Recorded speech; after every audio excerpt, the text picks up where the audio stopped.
الله أكبر الله أكبر الله أكبر.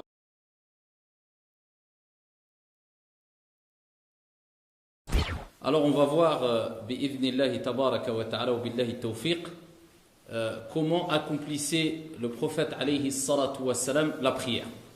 Alors aujourd'hui malheureusement des personnes relaient sur les réseaux sociaux la soi-disant prière du prophète alayhi salatu wa salam en prétendant que c'est seulement ce type de prière que le prophète alayhi salatu wa salam a accompli, et donc on en déduit que celui qui accomplit une prière d'une autre manière que celle décrite par certains, eh bien il n'a pas fait la prière qu'a fait le prophète alayhi salatu wa salam, mais il aurait fait la prière qu'a fait X ou Y ou je ne sais qui. Malheureusement, la prière que je vais vous décrire ici, eh bien c'est la prière ici qui est basée, ou les caractéristiques, la description de la prière qui est basée particulièrement sur le madhab, l'école de l'imam Malik rahmatullahi alayhi, pour garder une cohérence toujours dans notre pratique et ne pas s'éparpiller bi'idhnillahi tabaraka wa ta'ala.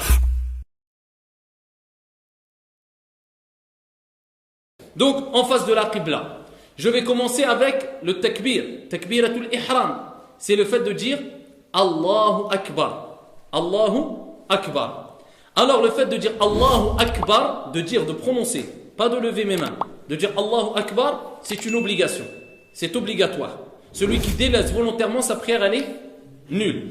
Donc je dois dire obligatoirement Allahu Akbar après que je me sois dirigé en face de la qibla. Alors est-ce que ici je peux le dire dans ma tête? Eh bien il est important de faire bouger la langue et les lèvres dans tout ce qui concerne le dhikr, le rappel d'Allah tabaraka wa ta'ala. Alors si tu le dis de sorte que tu t'entendes toi-même, c'est bon.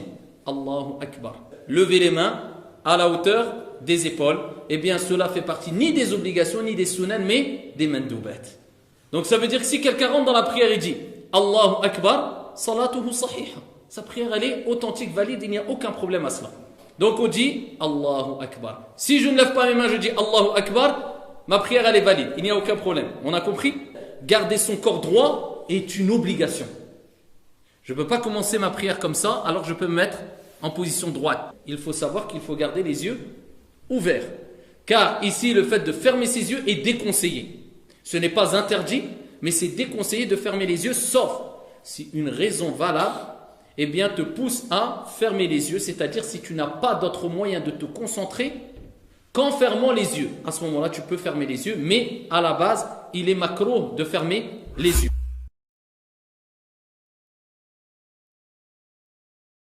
Donc là, maintenant, on va passer à quoi? Ar-ruku'. Et ar-ruku', c'est obligatoire. Faire ar-ruku', l'inclinaison, c'est une obligation. Alors, la personne, si on prend le mashhur dans le madhab de l'imam Malik, il a mis ses mains où il a fait al-irsal, main droite sur main gauche, et il va dire Allah, sans relever les mains. S'il refait, il n'y a pas de mal. Et il va dire Allahu Akbar. C'est ce qu'on appelle takbiratul intiqal. Takbiratul ihram, le premier, quand on a dit Allahu Akbar pour rentrer dans la prière, c'est obligatoire. Mais le fait de répéter Allahu Akbar à chaque fois, avant ou après chaque mouvement, est-ce que ça c'est obligatoire? Non, ça ce n'est pas obligatoire. Ça fait partie des sunan. C'est une sunna. D'accord? C'est quelque chose qui doit être fait, fortement recommandé. Ça veut dire que la personne qui se baisse, il n'a pas dit Allahu Akbar, sa prière elle est valide. Vous comprenez que la prière c'est pas compliqué. Si on enlève les sunan et on enlève les mandoubat, il y a quoi de compliqué? Tu rentres dans la prière comme ça, Allahu Akbar, tu récites le Fatiha, tu te baisses. Quelqu'un te voit prier comme ça aujourd'hui et qui n'a pas de science, il va dire Adam Ahmaq, il nous a sorti quoi? C'est pas une prière ça. Mais celui qui a du ilm va dire je me tais, sa prière elle est authentique. Donc ici Allahu Akbar et tu te baisses. Alors quand on fait le ruku', il est recommandé d'écarter un peu ses mains, ses bras, et d'avoir le dos droit, de prendre bien ses genoux, et le minimum dans le ruku', c'est de mettre de sorte que au moins tes doigts arrivent jusqu'aux genoux. C'est-à-dire si tu as tes mains dans la cuisse. Ça c'est le minimum. Vous avez vu l'inclinaison, même si j'ai pas le dos droit. Lakin, si je veux faire un ruku' complet en appliquant les sunan et les mandoubat et faire le ruku' au mieux, eh bien à ce moment-là, je descends en prenant bien fermement mes genoux, en écartant un peu les doigts. Et si je fléchis un peu mes jambes afin de m'aider d'avoir le dos droit, bras, il n'y a pas de mal, même cela est recommandé chez certains savants. Je fléchis un tout petit peu, j'ai les pieds droits, pas trop écartés, et ici, je ne lève pas ma tête et je ne baisse pas ma tête, mais je la laisse droite. Alors, est-ce que ici mon dos est droit? Il est droit ou pas? Est-ce qu'il est droit? Il est droit là? Khalas. Donc, vous voyez, est-ce que mes bras sont écartés? Si je tends mes bras, comment voulez-vous? Vous comprenez pourquoi c'est une sunna d'écarter un peu ses bras? Alors, j'écarte un peu mes bras si je suis un homme. Je baisse, je regarde en face de moi, d'accord? Est-ce que là, ma tête est alignée avec mon dos? D'accord?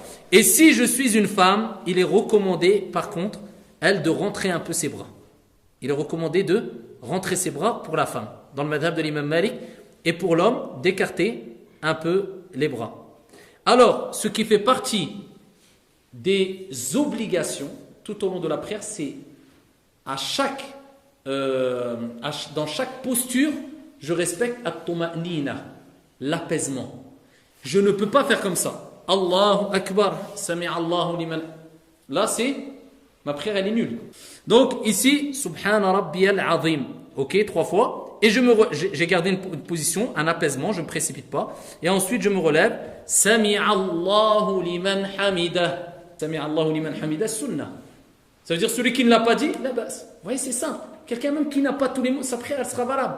Donc, Sami'a Allahu liman hamida, c'est une sunnah. Donc, sunnah recommandée avec insistance. Rabbana wa lakal hamd. Sunnah, certains disent que c'est mandoub. De dire Rabbana wa lakal hamd. Le prophète alayhi salatu wa sallam, fi sahih muslim, il dit, d'accord, celui qui va faire correspondre qawluhu qawl al-malaika, sa parole avec la parole des anges, ghufira lahu ma taqaddama min dhanbi. Tous ses péchés seront pardonnés. Donc le but c'est de dire en même temps que les anges Rabbana wa lakal hamd. D'accord? Donc ici, je vais me relever en disant Sami'a Allahu liman hamida Rabbana wa lakal hamd. Et là, j'attends ici je laisse une période un peu d'apaisement, pareil. Je ne peux pas dire Sami'a Allahu liman hamida. Non. Là, j'ai délaissé quoi? Une obligation dans la prière. At-tuma'nina, je dois laisser un peu. C'est pas 5 heures ou la 6 heures. Non, juste un allègement. Je me relève. Sami'a Allahu liman hamida Rabbana wa lakal hamd. Et là, je peux me prosterner.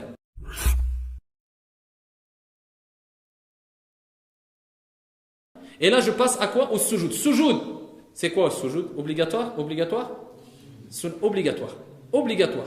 Donc je dis Allahu Akbar, je pose quoi? Les genoux ou les mains? Alors grande divergence. Al-Mashhur fil madhab al-Maliki, ils ont utilisé un hadith fi sahih où il est rapporté que le prophète sallallahu alayhi wa sallam a posé ses mains avant ses genoux quand il s'est prosterné.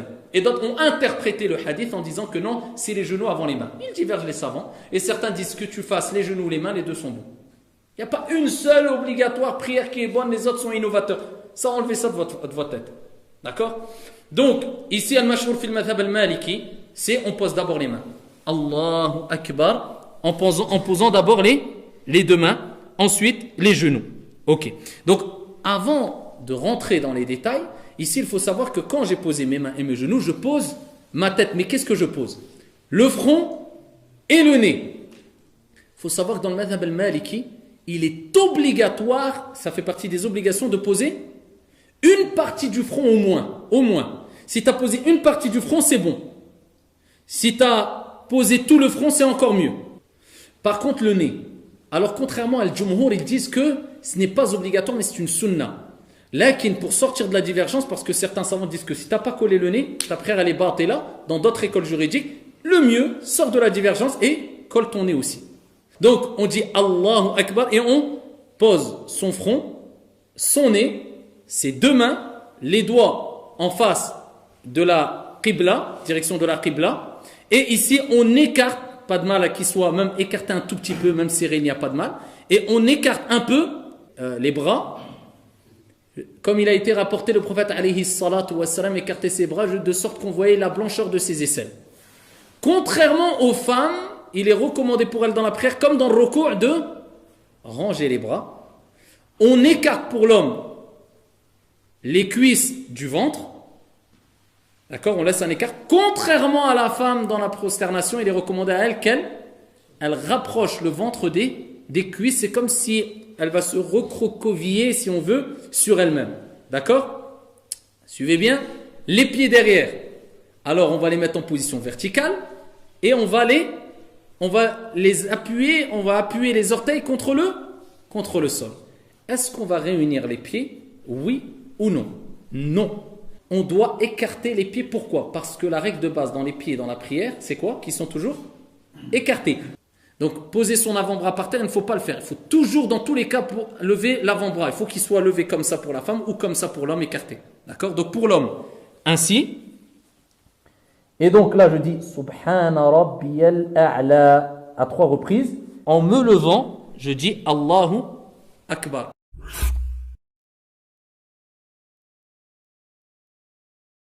Je suis en position assise. Alors, en position assise, il faut que je reste droit. Je suis droit. Ma main droite sur ma main gauche sur les cuisses. D'accord? Main droite sur main gauche sur les cuisses. Et le bout des doigts qui doivent atteindre les genoux.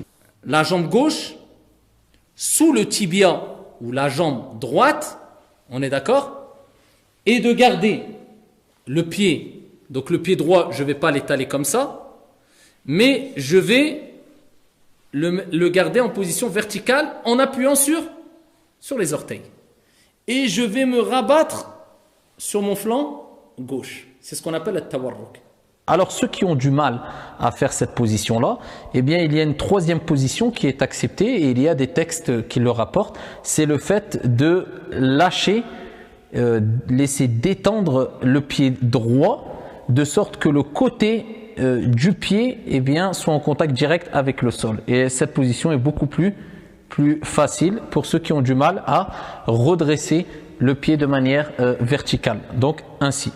Alors quand on est assis, on va attendre un moment de pause et ensuite on va refaire la deuxième prosternation. La prosternation se joue, c'est une obligation.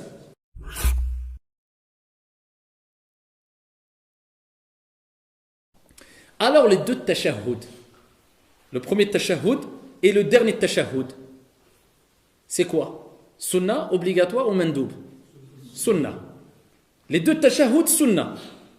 Et la prière sur le prophète sallallahu alayhi wa sallam, Allahumma salli ala Muhammad wa ala ali Muhammad kama salli, sunnah. Vous avez compris? Ça veut dire que cela c'est une sunnah. Donc on va faire le tashahhud. Le tashahhud de quelle manière? On va prendre la main. On va prendre la main droite. On va prendre le pouce. D'accord? Et on va prendre c'est quoi ça? L'index. D'accord? Tous les autres doigts, on va les fermer. Alors, on va les poser sur la cuisse. Ça, c'est dans le madhab maliki. Là, il y a des textes qui rapportent que les mains doivent être ouvertes. Il n'y a pas de mal. Il y a des divergences qui sont tous tolérées. Dans le madhab de l'imam Malik, rahmatullahi alayh, alors on ferme tous les doigts. Alors, il y a une version où il est rapporté que, eh bien, on colle le pouce à l'index. On les colle comme ça. Sur le côté, et l'index en direction de la qibla. Et on bouge doucement, pas la main, comme ça. Ta prière chez certaines écoles, si tu fais comme ça, les barres, t'es là. Doucement, juste doucement, shouya alik, l'aql, à droite, à gauche, comme ça, doucement. Et si quelqu'un le fait en position droite, il n'y a pas de mal, mais le mashhour, c'est ainsi. D'accord? De droite à gauche. Et ici, on doit faire at-tashahhud connu, at-tahiyyatu lillah, az-zakiyatu lillah, at-tayyibatu, as-salawatu lillah, assalamu alayka ayyuhan nabiyyu wa rahmatullahi wa barakatuh, assalamu alayna wa ala ibadillahi as-salihin, ashhadu an la ilaha illallah wa ashhadu anna Muhammadan abduhu wa rasuluh. Ça, c'est la version qui a été choisie et rapportée par Omar ibn al-Khattab et choisie dans le madhab de l'imam Malik comme étant la meilleure. Mais toutes les autres versions sont bonnes. Hein. Et ensuite, il y a d'autres versions ici concernant, plusieurs versions concernant la prière sur le prophète alayhi salatu wassalam.